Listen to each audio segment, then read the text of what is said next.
The silver research station floated quietly in the cold darkness of space. Chief Researcher Zixtal looked through the wide viewing window at the stars beyond. His purple skin glowed softly under the station lights as he checked the daily reports. From his team, Kepler Prime was the newest research station of the Galactic Federation. It held scientists and researchers from 12 different alien races. They worked together to study new worlds and find new species that might want to join their peaceful community. Zixtal loved his job. Every day brought new discoveries and new friends from across the galaxy. The Eldari researcher was reading about a promising new world when his assistant, Creedon, rushed into the room. The young alien's 4 eyes were wide with excitement. "Chief, Zixtal, the long-range sensors have found something," Creedon said, his voice high with excitement. "There is a ship coming toward our sector. It is unlike anything we have seen before." Zixtal set down his reading pad and followed his assistant to the sensor room. The main screen showed a strange vessel moving through space. It was much smaller than most ships they encountered. The design was very different too. Instead of the smooth, curved shapes most civilized races used, this ship was angular and rough-looking. "How interesting," Zixtal said, studying the readings. "The ship appears to be made mostly of metal, very primitive. And look at this, they are using chemical propulsion and basic energy shields." Other researchers gathered around the screen to look at the unusual vessel. Dr. Hexara, a tall insect-like being from the Centauri system, clicked her mandibles together. "Perhaps they are from a species that is just beginning to explore space. We should prepare a proper welcome." Zixtal nodded. "Yes, activate the greeting protocols. Send out Probe 7 with the standard welcome message. Make sure all translation matrices are ready." Meanwhile, on board the human ship New Horizon, Commander Jake Morrison sat in the captain's chair, studying his own screens. The former military officer had weathered face and steady gray eyes that missed nothing. He had spent 20 years in Earth's Space Navy before joining the Exploration Service. "Captain, we are picking up a massive structure ahead," reported Danny Walsh from the communications station. The young man's fingers moved quickly over his controls. "It is definitely artificial. The size is incredible, at least 50 times bigger than our ship." Jake leaned forward. "Any signs of weapons or defensive systems?" "Hard to tell, sir," answered Kate Thompson from the security station. The woman's short red hair framed a face that showed years of military training. "The structure has energy readings all over it, but I cannot identify specific weapons." Lisa Rodriguez looked up from her engineering console. Her dark eyes showed concern as she checked her readings again. "Captain, the power output from that thing is off the charts. Whatever civilization built it has technology far beyond ours." Jake nodded slowly. His crew was the best Earth had to offer. Lisa was one of the finest engineers in the fleet. Danny could work miracles with communications equipment. Kate had kept them alive through more dangerous situations than he could count. If they were worried, he should be too. "All stations, maintain yellow alert," Jake ordered. "Danny, are you picking up any communications?" "Nothing yet, sir." "Wait." Danny's eyes widened as he watched his screen. "Captain, something is coming toward us. It is small, about the size of a fighter craft." On Kepler Prime, the research team watched their greeting probe approach the alien vessel. The probe was designed to be completely harmless. It would scan the ship to learn about its construction and technology, then broadcast a welcome message in mathematical concepts that any intelligent species should understand. "Probe 7 is approaching the target," reported Creedon. "Beginning standard scanning sequence." What the aliens did not know was that their scanning beam looked exactly like a weapons lock to human sensors. On the New Horizon, warning lights flashed red across the bridge. "Captain, that probe is targeting us with some kind of energy beam," Kate shouted. "All defensive systems are showing weapons lock." Jake's military training took over instantly. "Battle stations. Lisa, get me maximum power to shields. Danny, broadcast warning messages on all frequencies. Kate, target that probe but do not fire unless I give the order." The human crew moved with the speed and precision of a military unit. Alarms sounded throughout the ship as the crew prepared for battle. In seconds, the New Horizons weapons were charged and ready. "Captain, the probe is not responding to our warnings," Danny reported. "The energy beam is getting stronger."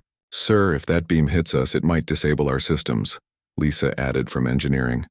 "We would be helpless." Jake made a decision that would change the course of galactic history. "Kate, take out that probe. Minimum force." The New Horizons. Defensive lasers fired once. The pulse of energy struck the probe and destroyed it completely. Then Jake ordered evasive maneuvers that sent the human ship dancing through space in patterns no alien vessel had ever used. On Kepler Prime, the research team stared in shock at their screens.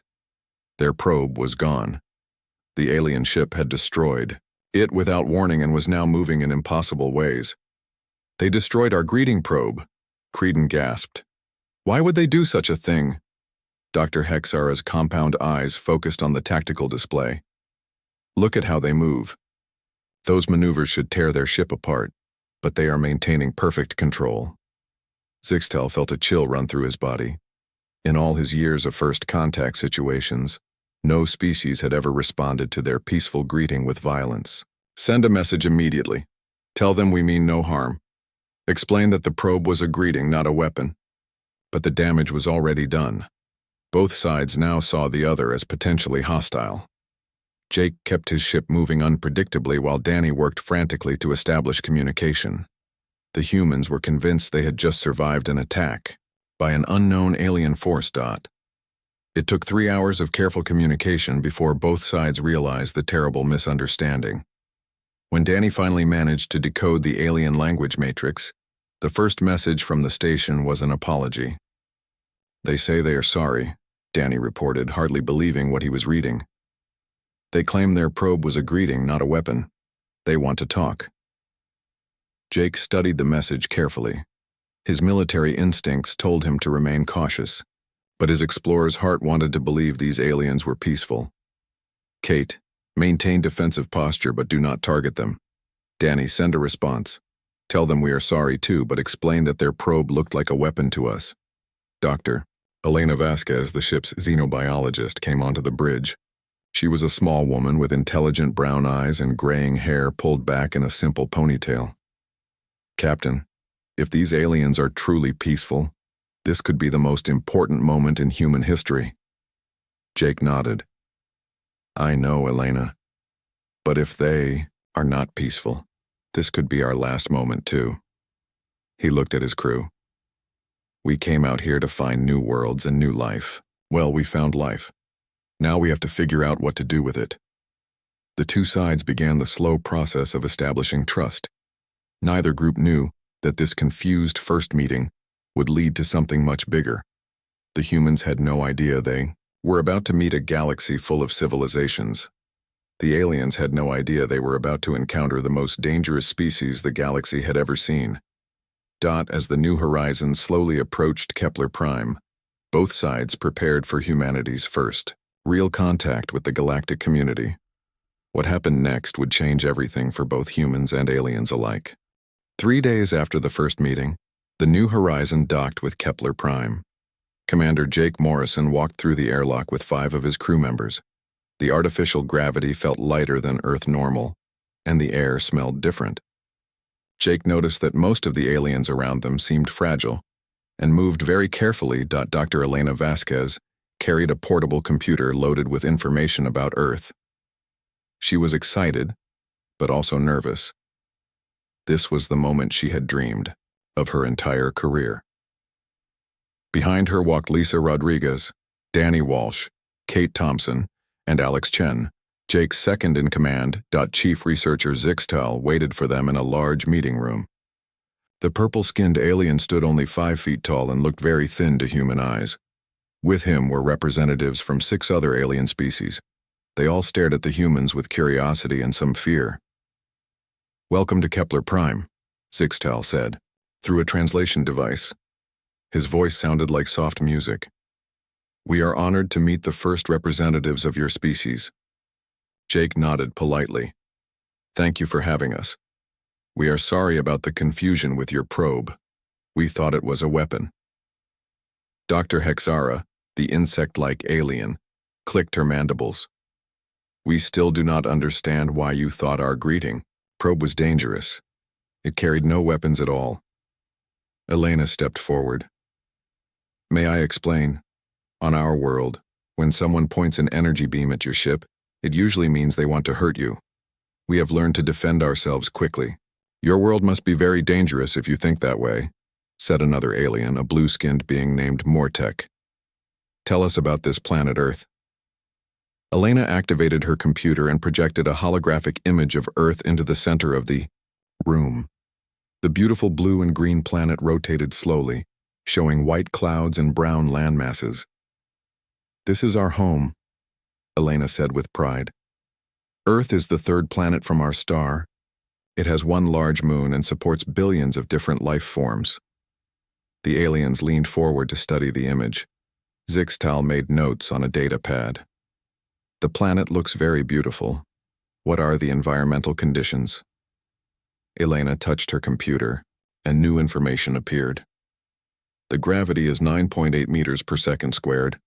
The atmosphere is 21% oxygen, 78% nitrogen, and small amounts of other gases.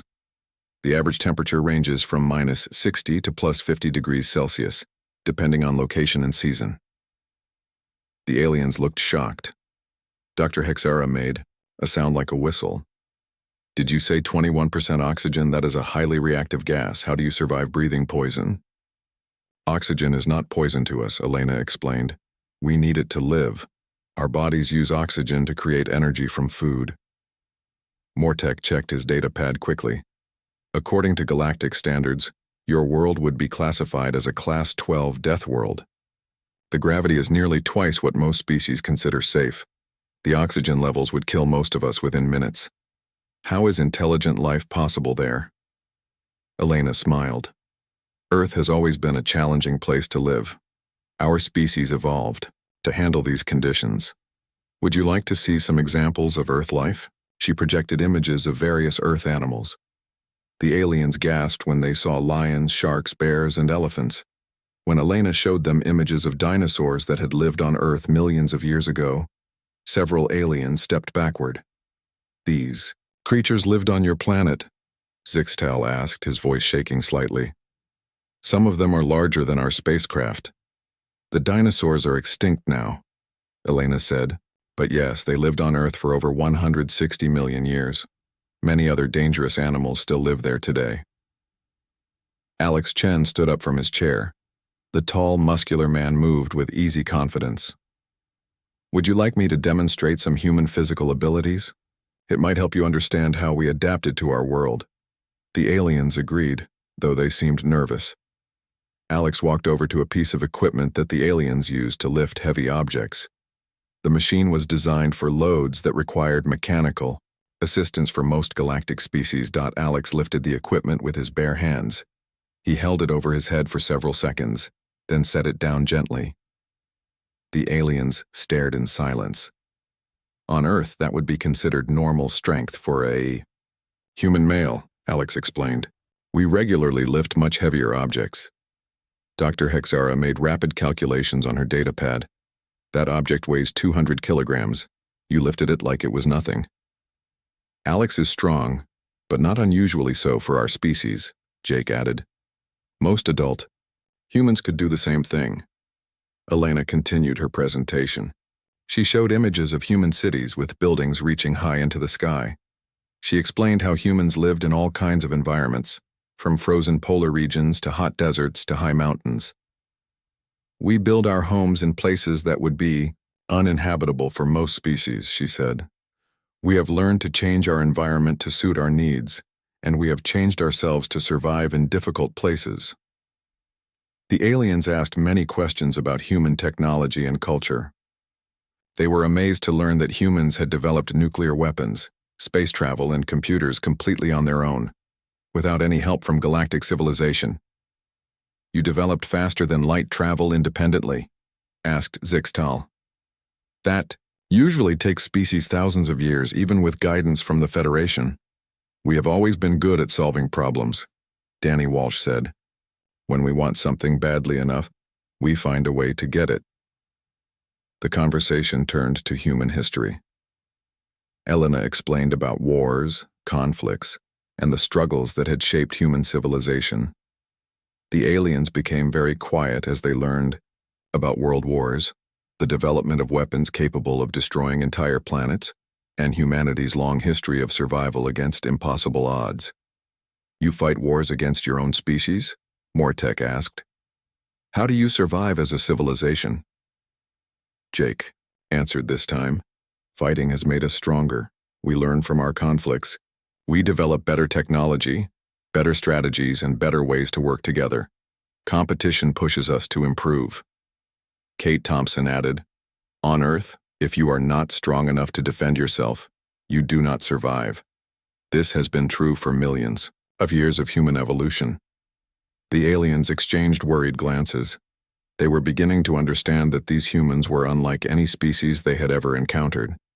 These beings had evolved on a world that would kill most galactic citizens within hours, and they had thrived there. Elena showed them videos of human recreational activities. The aliens watched in horror as humans threw themselves out of aircraft with only fabric parachutes to slow their fall. They saw humans climbing vertical rock faces without safety equipment, riding waves larger than most alien buildings, and racing vehicles at speeds that should be fatal. "You do these things for fun?" Dr. Hexara asked, her voice barely a whisper. "We call it sport," Lisa Rodriguez explained. "We enjoy testing ourselves against challenges. It makes us feel alive." Zixtal stood up suddenly. His purple skin had turned a darker shade, which the humans learned meant he was frightened. "I need to send a report to Federation headquarters immediately. They must know what we have discovered. Here." "Is something wrong?" Jake asked. The alien researcher looked at the human commander with new understanding. "Commander Morrison, do you realize what your species represents to the galaxy? You are not just explorers from a harsh world. You are apex predators from a planet that creates the deadliest life forms we have ever encountered." Jake exchanged glances with his crew. "We are just people trying to explore space and find new friends." "No," Zixtal said quietly. "You are Deathworlders. You are the most dangerous species the galaxy has ever seen, and you do not even know it." As the meeting ended, the aliens began to understand that first contact had brought them face to face with something completely new. The humans were not just another civilization seeking to join the galactic community. They were survivors from a world that had forged them into something the galaxy had never seen before. The news would spread quickly through Federation space, and nothing would ever be the same again. 2 weeks had passed since the humans arrived at Kepler Prime. The news about Earth and its dangerous inhabitants had spread through Federation communication networks. Scientists from dozens of worlds requested copies of the research data. Some alien governments demanded more information about these Deathworlders who had appeared in their galaxy. Commander Jake Morrison was reading reports in his temporary quarters when the emergency alarm sounded throughout the station. He rushed to the command center where Zixtal and his team were gathered around the main display screen. "What is happening?" Jake asked, studying the chaotic images on the monitors. "Pirates," Zixtal said, his purple skin pale with worry. "The Korthax Syndicate has attacked a Federation transport convoy 3 light hours from here. They have taken the crew hostage and are demanding ransom for their return." Jake watched the tactical display showing 3 large pirate ships surrounding a damaged Federation transport. The pirates were known throughout the galaxy as violent criminals who showed no mercy to their victims. "How many hostages?" Jake asked. Dr. Hexara checked her datapad. 47 crew members from 6 different species. The transport was carrying medical supplies to colonies in the Outer Rim. "What is the Federation's standard response to this situation?" Jake wanted to know. Zixtal looked uncomfortable. "We will file a formal complaint with the Galactic Council. Then we will attempt to negotiate for the release of the hostages. Usually we pay the ransom they demand." Jake stared at the alien. "Searcher, you negotiate with terrorists? You pay them money to release innocent people?" "It is the civilized way to handle such situations," Mortek explained. "Violence only leads to more violence. We prefer peaceful solutions." "How long do these negotiations usually take?" Jake asked. Several weeks, sometimes months, Zixtal admitted. The pirates are not known for being reasonable. Jake turned to his crew members who had arrived in the command center: Alex Chen, Kate Thompson, Lisa Rodriguez, Danny Walsh, and Dr. Elena Vasquez all wore grim expressions as they studied the situation. "What do you think?" Jake asked. His team. Kate spoke first. "Those hostages will be dead long before any negotiation finishes. Pirates like these do not keep prisoners alive for months." Alex nodded. "The tactical situation is difficult but not impossible. 3 ships, probably about 60 pirates total. We could handle it." "With 1 ship against 3? Dr. Hexara asked in surprise. "That would be suicide." Jake looked at his crew again. Each of them nodded back at him. They all understood what needed to be done. "We do not negotiate with terrorists," Jake said firmly. "Those people need help now, not in 3 months." He turned to Zixtal. "I need detailed scans of the pirate ships, complete crew manifests of the hostages, and your best intelligence on Korthak's military capabilities." "Commander Morrison, you cannot be serious," Zixtal protested. "Your ship is outnumbered and outgunned." "This would be madness." "Maybe," Jake said with a cold smile, "but it is the right thing to do." Within 6 hours, Jake had assembled a rescue mission. He selected 5 volunteers from his crew: Ryan Murphy as pilot, Carmen Santos for demolitions, Noah Brooks as medic, Madison Clark for tactical support, and Kate Thompson as mission commander. The plan was simple and direct, which made the aliens even more worried. The humans would approach the pirate fleet using stealth technology. Ryan would crash his fighter into the main pirate ship to create a distraction. The rest of the team would board the vessel through the damage and rescue the hostages. "This plan has so many ways to fail," Zixtal said as he reviewed the human strategy. "What if the pirates detect your approach? What if the fighter crash damages the hostage area? What if you cannot fight your way through 60 armed pirates?" Jake checked his weapons one final time. "Then we adapt and overcome. That is what humans do." The rescue mission launched at midnight station time. The aliens watched nervously as the human ships disappeared into the darkness of space. Most of them expected never to see the humans again. 3 hours later, the first phase of the plan began. Ryan Murphy flew his small fighter directly at the main pirate vessel. The Korthak's crew detected him at the last minute and opened fire, but Ryan was already committed to his attack run. The fighter smashed through the pirate ship's hangar bay doors in a massive explosion. Alarms screamed throughout the vessel as atmosphere rushed out into space. The pirates ran toward the damaged area to assess the destruction. While they were distracted, Kate led the rest of the rescue team through a breach in the ship's hull. The humans moved through corridors filled with toxic gas that leaked from damaged systems. They crawled through ventilation shafts too small for most alien species. They used emergency lighting and their own enhanced senses to navigate the dark interior of the enemy ship. The pirates had never faced anything like human soldiers. These Deathworlders moved through their ship like ghosts, appearing and disappearing before the Korthaks could react. Carmen Santos used small explosive charges to create confusion and block escape routes. Madison Clark provided covering fire, while Noah Brooks treated injured hostages. The pirate captain, a massive Korthaks warrior named Grax, was known throughout the sector for his cruelty. He had never lost a battle and commanded respect through fear and violence.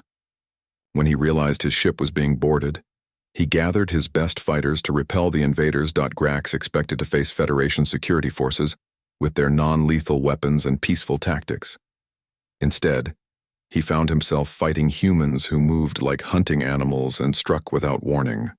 These creatures from the Death World fought with a combination of advanced technology and primitive instincts that confused and terrified his crew. Kate Thompson appeared in the pirate captain's command center, like a nightmare made real. She moved, faster than Grax thought possible, striking with precision that spoke of millions of years of predatory evolution. Before he could draw his weapon, she had disabled him and secured the hostage area. The entire rescue operation took less than 4 hours. By the time Federation security forces arrived, the humans had not only rescued all 47 hostages, but had also captured the entire pirate crew alive. Not a single hostage had been seriously injured, and the humans had suffered only minor wounds. The pirate Captain Grax was found in his quarters, secured with human restraints and babbling about nightmare creatures from the Death Planet. His crew spoke fearfully of humans who could see in the dark, move through poison gas, and fight like the legendary monsters from their childhood stories. When Jake returned to Kepler Prime, he found the entire station waiting for him. The aliens stared at the human crew with a mixture of admiration and fear. They had just witnessed something completely outside their understanding of how civilized beings should behave. "How did you do it?" Zixtal asked, studying the mission reports. "The tactical analysis shows this rescue should have been impossible," Jake shrugged. "We did what needed to be done. Those people were in danger, so we helped them." "But the risk," Dr. Hexara protested. "You could have been killed. Your entire crew could have died." Alex Chen answered for the team. "Some things are worth dying for. Innocent lives are one of those things." Elena Vasquez sat with the rescued hostages, providing medical care and psychological support. She listened as they described their rescue with wonder and gratitude. These beings from peaceful worlds had never seen anything like human determination and courage. The news of the successful rescue spread through Federation space, faster than official reports. Within days, every government in the galaxy knew that the Deathworlders had accomplished something their combined military forces had never attempted. The humans had revealed their true nature to the galaxy, and nothing would ever be the same again. News of the human rescue mission traveled across the galaxy like wildfire. Within 1 week, every major government had received detailed reports about the Deathworlders who had defeated the Korthax pirates. Alien news networks showed footage of the damaged pirate ships and interviewed the rescued hostages. The galaxy was talking about humanity. Chief Medical Officer Beth Collins found herself busier than ever before. Alien doctors and scientists from hundreds of worlds wanted to study human biology. They could not understand how beings from such a dangerous planet could function so well. Dr. Siltar, a famous Centauri medical researcher, visited Kepler Prime to interview Beth. The tall, thin alien had written textbooks about xenobiology that were used throughout Federation space. "Dr. Collins, I have studied the medical data about your species for days," Dr. Siltar said, his forearms moving as he spoke. "Nothing makes sense according to our understanding of biology." Beth smiled as she reviewed the test results on her computer. "What specific aspects confuse you?" "Everything," the alien doctor replied. "Your healing rates are impossible. When injured, most species require weeks or months to recover. Your crew member Ryan Murphy crashed his fighter into a pirate ship, suffered multiple injuries, and was back on duty within 3 days." "Ryan is tough even for a human," Beth explained.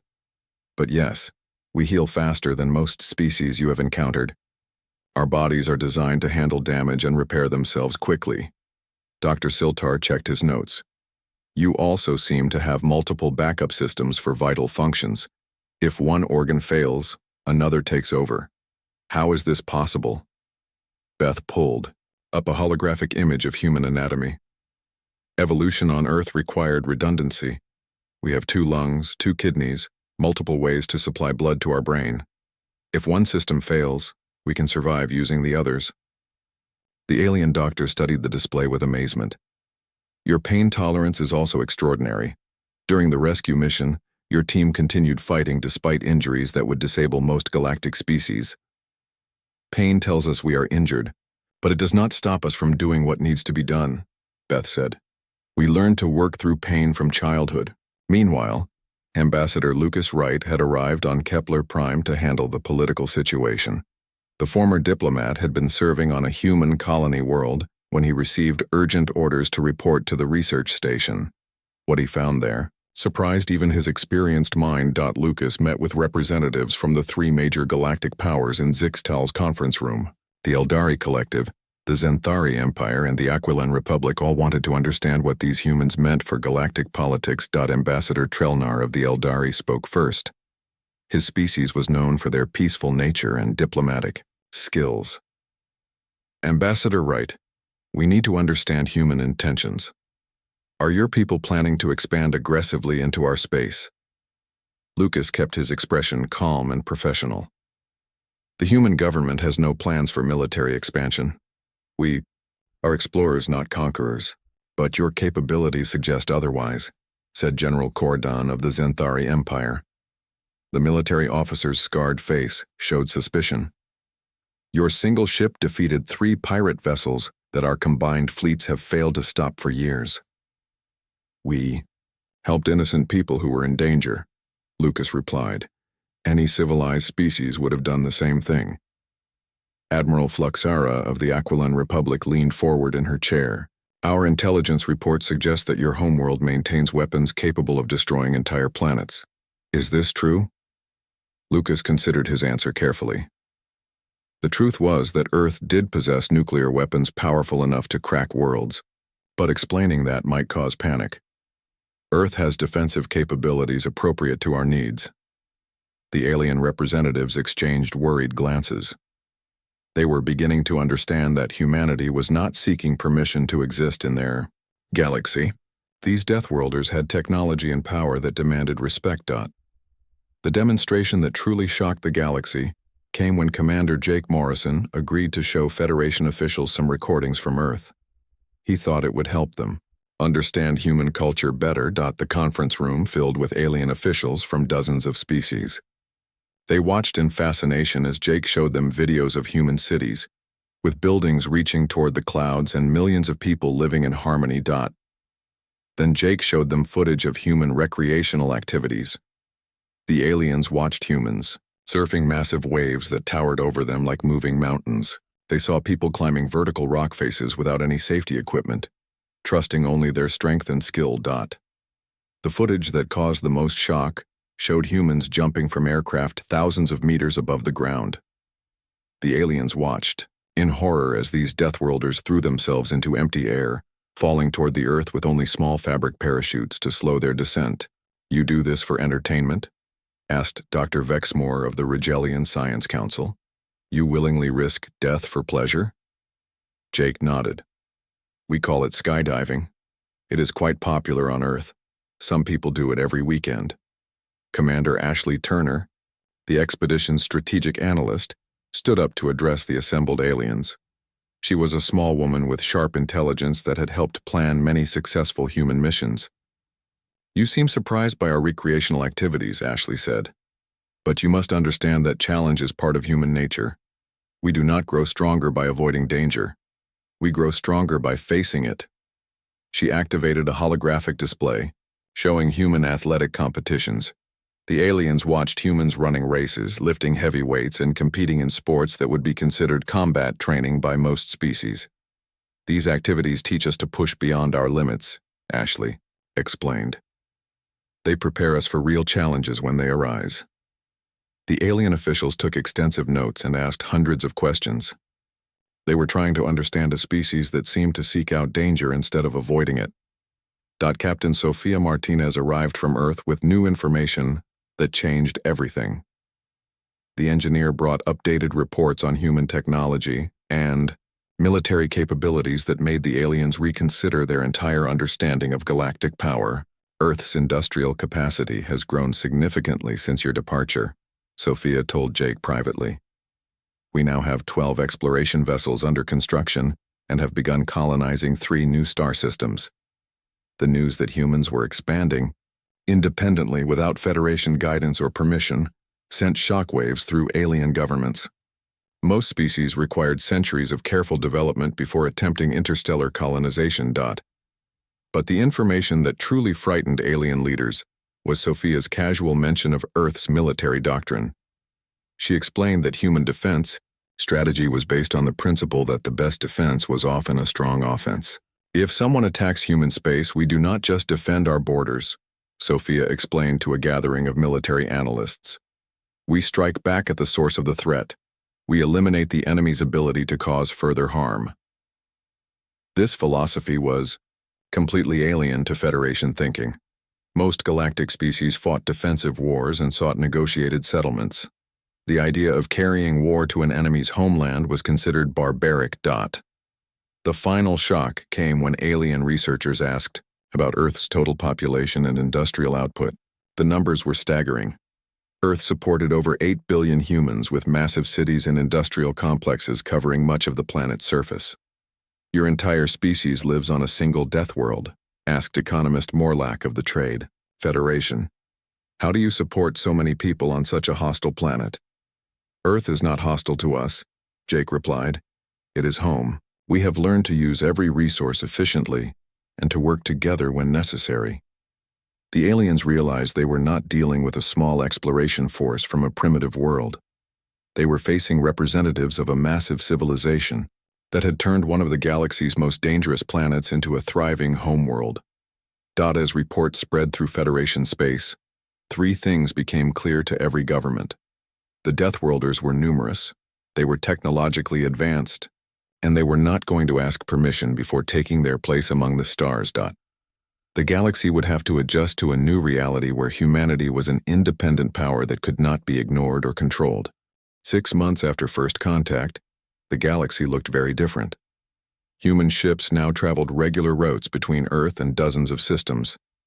The New Horizon had been joined by the heavy cruiser Liberty under Captain Victor Hayes and the Science vessel Discovery commanded by Captain Rachel Moore. Humanity had established itself as an independent power without asking anyone's permission. Commander Jake Morrison stood on the observation deck of Kepler Prime, watching human and alien children play together in the station's recreational areas. The sight still amazed him. Young humans named Tyler, Emma, Connor, and Olivia ran and jumped with alien children in games that would have been considered dangerous by galactic standards just months ago. They adapt so quickly, said Zixtal, joining Jake at the viewing window. The Eldari researcher had become close friends with the human commander. Our children learn from yours and yours learn from ours. Jake watched as Emma, a 10-year-old girl with bright red hair, taught a young Centauri how to climb the station's rock wall. The alien child moved slowly and carefully, while Emma bounded up the wall like it was a ladder. Human children play differently than alien children, Jake observed. What you call dangerous, we call normal childhood activities. Yes, we have noticed, Zixtal replied. Your young ones treat our emergency training exercises as fun games. They volunteer for activities that our adults find frightening. The changes went far beyond children's games. Throughout Federation space, the mere mention of human ships had changed the behavior of criminals and hostile governments. The Korthak Syndicate had retreated from 3 star systems where humans operated. Pirates who had terrorized trade routes for decades now avoided areas where human patrol vessels might appear. Captain Victor Hayes had proven this point dramatically when his ship Liberty encountered a Harbinger battle fleet attacking a Federation colony. The Harbingers were known as one of the galaxy's most aggressive species, conquering weaker civilizations and enslaving entire populations. The Harbinger.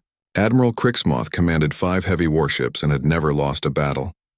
When the single human vessel appeared on his sensors, he expected an easy victory. Instead, he found himself facing something the galaxy had never seen before. The Liberty moved through the Harbinger fleet like a predator among prey. Captain Hayes used tactics that confused and frightened the alien warriors. The human ship struck fast and hard, then disappeared before the enemy could respond. Within 2 hours, 3 Harbinger vessels were disabled, and the remaining 2 had retreated in panic. Admiral Crixmoth sent a desperate message to Harbinger High Command before his flagship was captured. These Deathworlders fight like demons, he reported. They show no fear of death and strike without warning. We cannot defeat them with conventional tactics. The Harbinger Empire, which had been expanding aggressively for centuries, quietly withdrew from Federation border regions. They had no desire to face more human warships. But humanity's impact went beyond military victories. Human scientists and engineers were revolutionizing galactic technology. Dr. Nathan Green's medical research had helped cure a plague that threatened the entire Eldari homeworld. His understanding of evolutionary biology, learned on a world where diseases constantly evolved new forms, provided solutions that alien doctors had missed. Engineer Mia Patterson worked with Federation scientists to develop new shield technologies. She combined human intuition with alien precision engineering to create defensive systems that were twice as effective as previous designs. "We think differently than you do," Mia explained to a conference of galactic engineers. "On Earth, we learn to solve problems with whatever materials we have available. We cannot wait for perfect conditions or ideal equipment." The most surprising change came in galactic diplomacy. Humans like Joshua Kim had negotiated peace between species that had been at war for centuries. His approach was completely different from traditional Federation methods. "Why do you fight?" Joshua asked representatives from two hostile civilizations during peace talks. "What do you actually want that is worth killing for?" The simple, direct questions cut through centuries of complex diplomatic language. Both sides realized they were fighting over resources that could be shared and territories that were large enough for everyone. "Your species has a gift for seeing the truth beneath complicated problems," observed Ambassador Trelnar during the signing ceremony. "You ask the questions we never think to ask." Human exploration vessels were making discoveries throughout the galaxy. Captain Rachel Moore's science ship Discovery had found 3 new habitable worlds and made contact with 2 previously unknown species. Her team approached exploration with a combination of caution and boldness that impressed alien observers. "Assume every new world might be dangerous," Rachel explained to Federation explorers, "but we do not let fear stop us from investigating. If we find threats, we deal with them. If we find opportunities, we take them." The Discovery's crew included specialists like geologist Ben Torres, who could analyze planetary conditions that would be lethal to most species, and biologist Chloe Williams, who studied life forms too dangerous for other researchers to approach safely. Meanwhile, human colonies were thriving on worlds that Federation surveys had classified as too hostile for settlement. Humans built cities and environments with extreme temperatures, toxic atmospheres, and dangerous native life forms. They turned Deathworlds into homes. The Federation Council met in emergency session to discuss humanity's growing influence. Representatives from hundreds of worlds debated how to respond to these Deathworlders who had changed everything. "They are not seeking to join us," noted Counselor Vexara of the Regellian system. "They are creating their own civilization that operates by different rules." "But their rules seem to work," argued Counselor Morden of the Outer Colonies. "Crime rates have dropped in every system where humans patrol. Trade has increased because merchants feel safer. Even our own military forces are learning from human tactics." The debate continued for days, but the conclusion was inevitable. Humanity could not be controlled or contained. They were too strong, too numerous, and too independent. The galaxy would have to accept them as equals. Back on Kepler Prime, Jake received a message from Earth Command. Humanity was being invited to establish formal diplomatic relations with the Galactic Federation. Not as junior members seeking guidance, but as an independent civilization with full rights and responsibilities. Jake called his senior staff together in the conference room, where they had first met Zixtal 6 months earlier. The room looked the same, but everything had changed. "Earth wants us to establish a permanent embassy here," Jake announced. "They are sending Ambassador Carol Peterson to represent human interests in Federation space." Dr. Elena Vasquez smiled with satisfaction. "We did it. We made contact with galactic civilization and proved that humanity deserves respect. More than that," added Kate Thompson, "we showed them something they had never seen before. We showed them what it means to be truly alive." Alex Chen looked out at the stars visible through the conference room windows. "The galaxy is a big place, but it just got more interesting, and if there are other Deathworlders out there like us, I cannot wait to meet them." Jake nodded as he watched human and alien children playing together in the corridor outside. The young ones had adapted quickly to each other's presence, learning and growing together in ways that amazed their elders. 6 months ago, we were explorers from a small world looking for our place in the universe, Jake said. Now we are part of something bigger, but we are still human and we are still Deathworlders. That will never change. Zixtal entered the room carrying a datapad with the latest reports from across Federation space. "Commander, I have news that might interest you. Our deep space sensors have detected signals from the Andromeda Galaxy. The patterns suggest intelligent origin." Jake's eyes lit up with the same excitement that had driven humans to explore beyond Earth in the first place. How long would it take to mount an expedition to investigate? Several years to plan and prepare, Zixtal replied. It would be dangerous beyond anything we have attempted before. Jake looked at his crew and saw the same eager anticipation in their faces. These Deathworlders from Earth were ready for whatever the universe might offer. Then we better get started, Jake said with a grin. After all, we are human. Dangerous is what we do best.